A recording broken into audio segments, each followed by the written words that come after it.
રાજકોટના જેતપુરમાં ભાજપનો જન સેવા સંકલ્પ કાર્યક્રમ યોજાયો, જ્યાં ભાજપના પ્રદેશ અધ્યક્ષ જગદીશ વિશ્વકર્માએ કોંગ્રેસ અને અન્ય પક્ષને આડે હાથ લીધા. વિપક્ષ પર ગરજતા જગદીશ વિશ્વકર્માએ આપને બહુ રૂપિયાની પાર્ટી ગણાવી.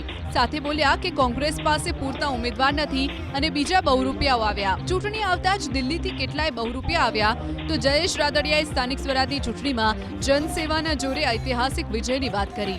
ભાજપના જનસેવાના કાર્યક્રમમાં ધોરાજીના ધારાસભ્ય મહેન્દ્ર પાડલિયા, રાજકોટ જિલ્લા પ્રમુખ અલ્પેશ ઢોલરિયા સહિતના આગેવાનો અને કાર્યકરો હાજર રહ્યા.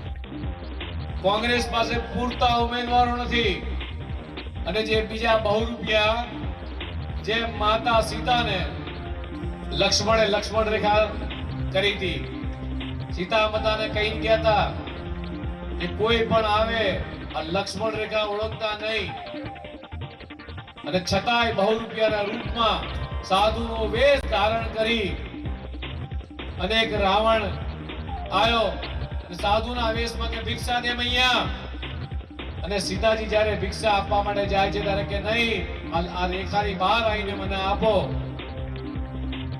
અને રેખાની બહાર જેવો જ પગ મૂક્યો તરત જ રાવણ બહુ સાધુના વેશમાં માતા સીતાને જેમ ઉપાડી ગયો એવા બહુ રૂપિયા અત્યારે ચૂંટણી આવી છે, દિલ્હીથી કેટલાય આવ્યા છે, ક્યાંક રડા ખડ્યા છે તો આવે તો મારી માતાઓ, બહેનો, વડીલોને એવી મારી ચોક્કસ વિનંતી છે કે આ લક્ષ્મણ રેખા છે, ભગવાન લક્ષ્મણે દોરી હતી, એ ક્યાંય કોઈ ઓળગે નહીં.